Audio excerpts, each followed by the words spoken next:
trying to keep all 4 men in his sights. Suddenly, there was movement.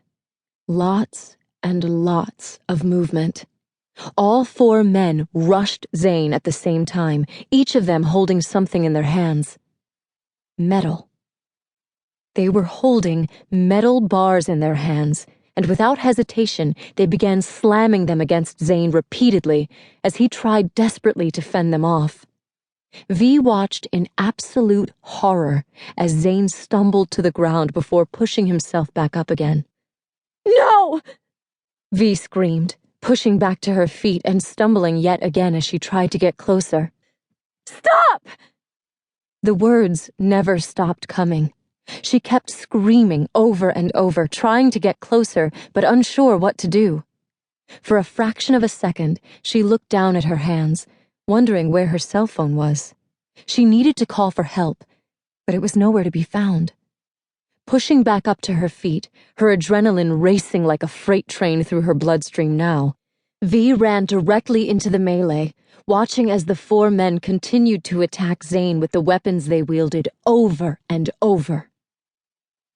He was bleeding profusely by the time she got close enough to do something. What? She had no idea. She wasn't armed, and there was no one around to help, no one responding to her screams. Oh, God. There was so much blood. Right before her eyes, Zane was crumbling to the ground, but she watched in amazement as he tried to hold his own. His fist slammed into the face of one of his attackers, and the guy stumbled back, holding his nose as blood spurted everywhere. "Go inside." Zane's voice didn't sound nearly as charged as it had moments before, but V didn't listen to him anyway.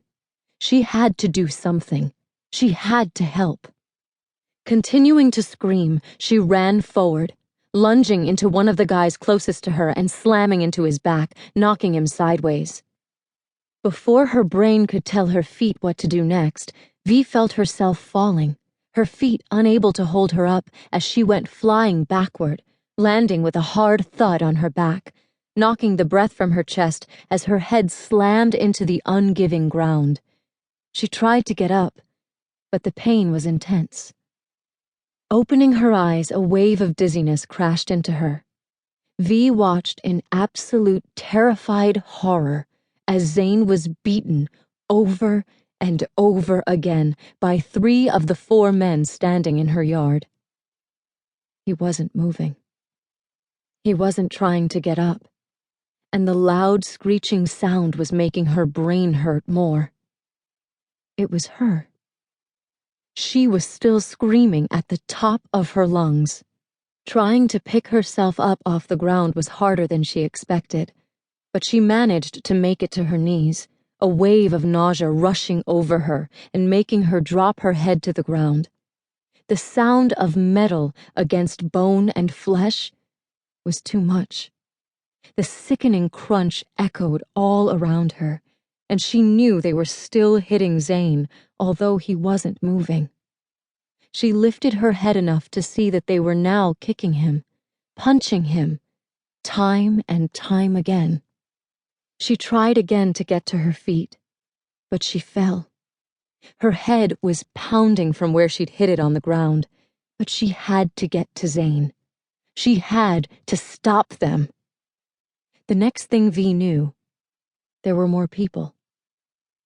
Her neighbors, running toward them from all directions, and V saw the 4 men scatter like birds. Somehow, she managed to crawl over to Zane, her hands running over his beaten and bloodied body while she screamed his name over and over. He didn't respond. Oh, God. He wasn't answering her. Vanessa Carmichael was about to go out of her mind.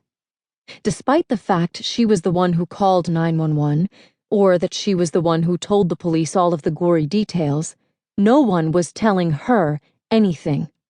Begging and pleading hadn't worked, so here she was pacing the emergency waiting room floor. Emergency room. Surrounded by people she didn't know.